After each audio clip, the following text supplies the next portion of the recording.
Good afternoon. We're going to be starting off our next chapter on polygons. Last chapter we went over similarity, and in order for us to get caught up and get off on the same schedule after you take your test, you're going to complete these notes, which are kind of quick, pretty simple. We've basically dipped our toes in this information before, and now we're applying it. So we're going to define polygons as well as look at different angle measures.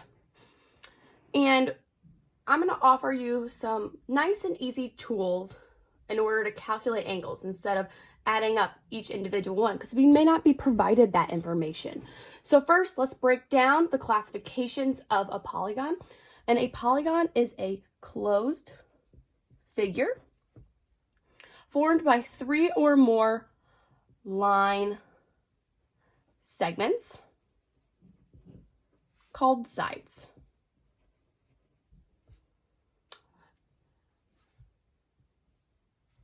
Now, why is that information important to us? Well, we're going to take the basic definition of a polygon and apply it in order to calculate angle measures. So our first formula is going to be the sum of interior angle measures.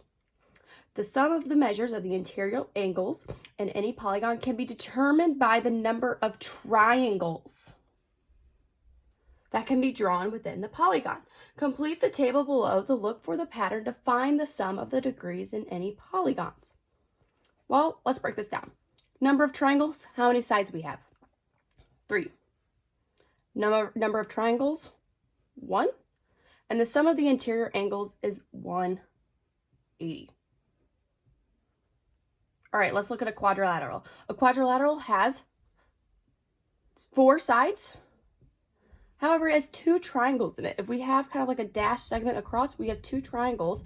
And because there's 2 triangles, I want you to envision that each of these angles add up to 180, and all the angles in this triangle add up to 180. Therefore, the sum of the interior angles within a quadrilateral are 360s. So in order to find the sum of all the angles within any polygons is figuring out how many triangles it has within it and multiplying by that amount. So in a pentagon, we have 5 sides, 3 triangles, therefore the sum of the interior angles is 540. A hexagon, we have 6 sides, number of triangles, 4, so therefore 180 times 4 is 720. A heptagon is 7. Number of triangles, 5. And 180 times 5 is 900 for our sum of interior angles. For number of sides for an octagon, 8. Number of triangles, 6. Sum of interior angles is 1080. For a nonagon, the number of sides is 9, number of triangles, 7, and sum of interior angles, 1260 degrees. And then finally, for a decagon, number of sides will be 10, number of triangles, 8, and therefore 180 times 8 will be 1440. So you're going to use this relationship throughout this whole unit. Now, one thing before we move on, I want to point out this relationship. We have our basic name for a triangle and a quadrilateral, but once you get here to pentagon and down, you notice that the word is broken up into halves. So pentagon, hexagon, heptagon, octagon, nonagon, decagon. And this is a relationship you'll see a lot in the English language. If you are able to understand the prefix and the suffix, you'll understand the definition. Penta, 5. Agon, polygon. Hex, 6. Hept, 7. Oct, 8. Non, 9. And dec, 10. Dec, like decade. So by understanding and memorizing prefixes, you're able to figure out, okay, because dec means 10 and gon is polygon, okay, 10-sided polygon. So that's just kind of like a little trick to remember or to memorize how many sides each one of these terms has that correlates with the name. All right, for this relationship, we're able to have a formula in order to complete some calculations.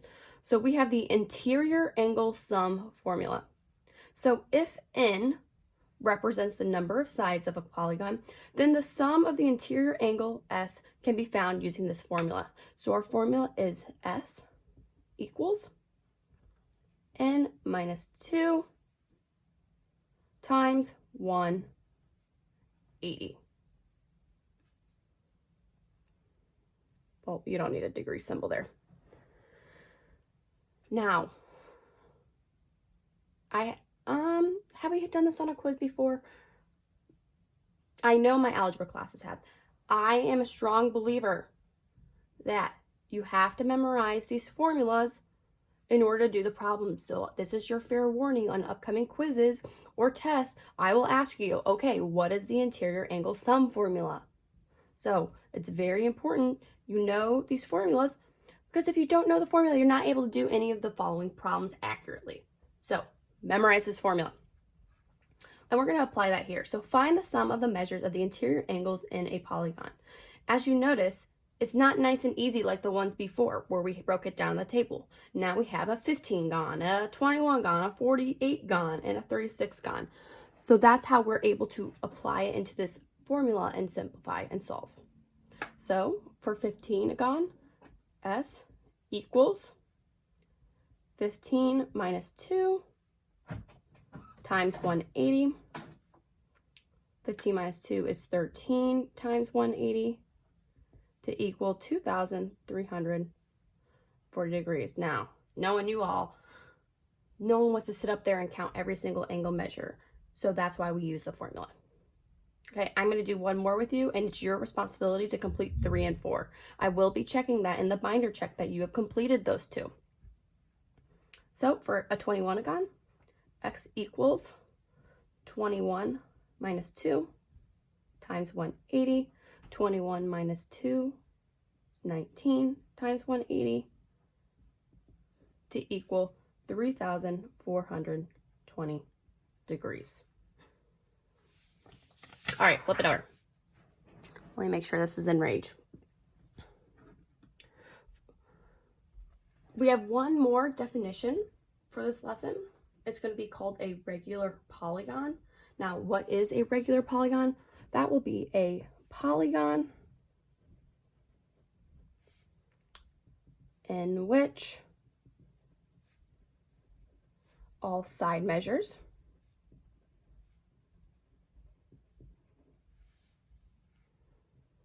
are congruent.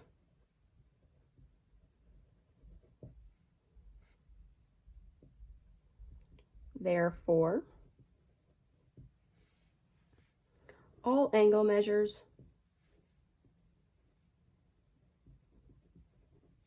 are congruent. And we've seen this relationship when we studied similar triangles as well as congruent triangles. We kind of have our triangle trick where if I know this angle, this angle, this angle, well, I can guess the size of the side right across from it. Well, if we know in a polygon, if we know all the side measures are congruent, therefore all the angle measures are congruent. Another relationship we can relate this back to is our angle bisectors, where if we knew those angles were congruent, the segment across from it was congruent. So the measure of a single interior angle in a regular polygon can be found by dividing the sum of the interior angle measures S by the number of sides. So over here on the side, I want you to write out this equation. S equals n minus 2 times 180 divided by n. So this is kind of working backwards because we know that all of our angle measures are going to be congruent.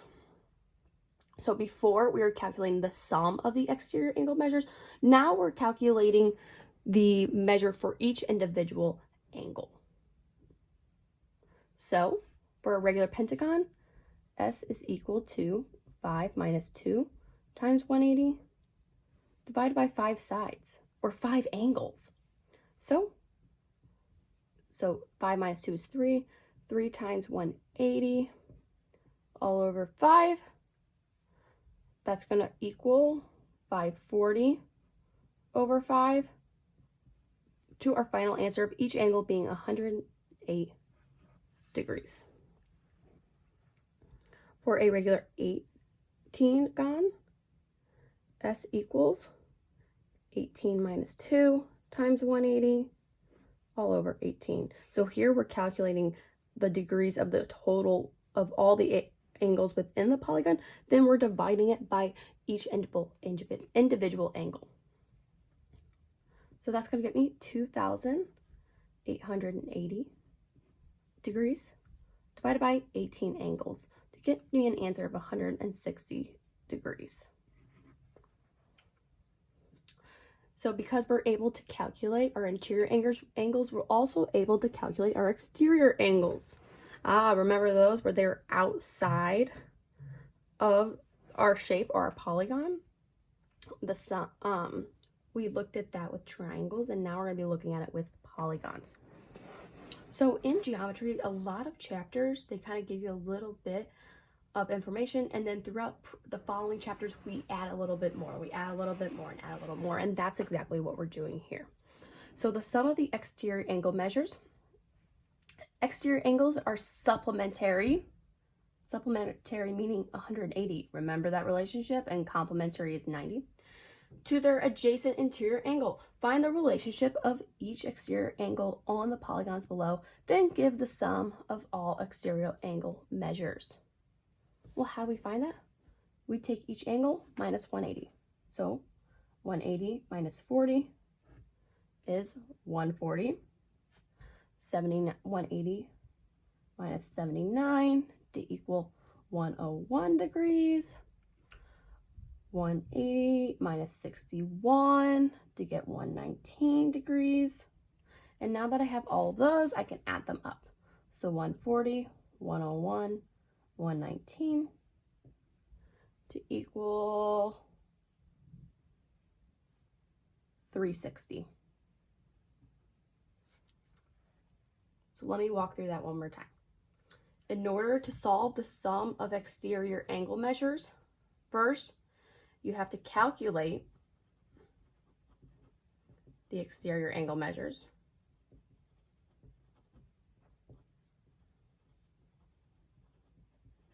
So 180 minus the angle.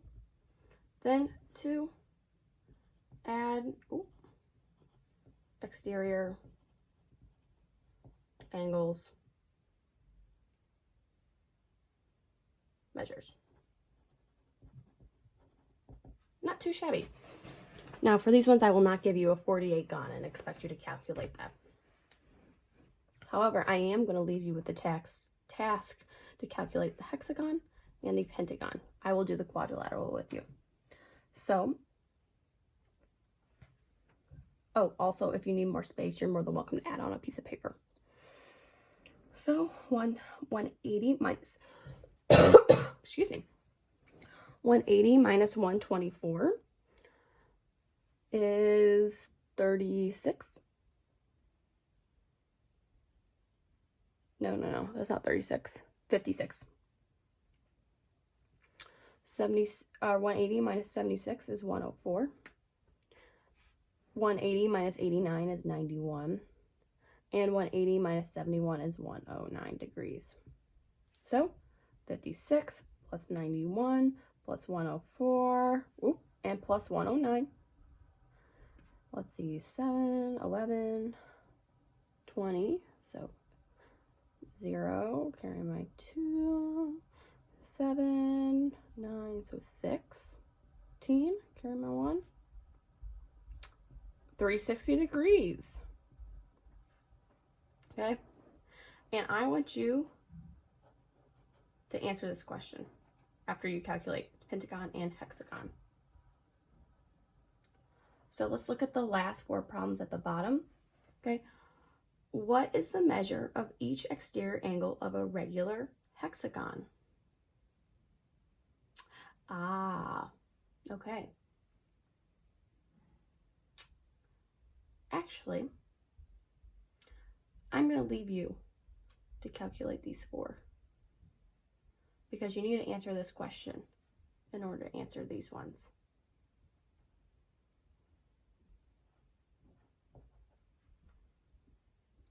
But I'll give you a hint. Looking at the 2 examples we've done, what can we understand about those relationships? Well, they both equal 360 degrees. So, the sum of the exterior angles of any polygon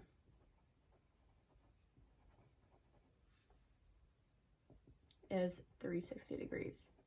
I still need to see work on those. Okay? Nice try. So here, what is the measure of each exterior angle of a regular hexagon? Well, if we know that the sum of exterior angles is 360, we'll take 360 divided by hexagon. Hexagon has 6 angles, 6 sides. 5 by 6 to equal 60 degrees. Okay? I will leave you to answer 8, 9, 10. We will go over those in class tomorrow. If you have any questions, email me. Your homework assignment is to finish up 1, 2, 3, 4, 5 problems and then complete your homework number 1 sheet. Have a great day, kiddos.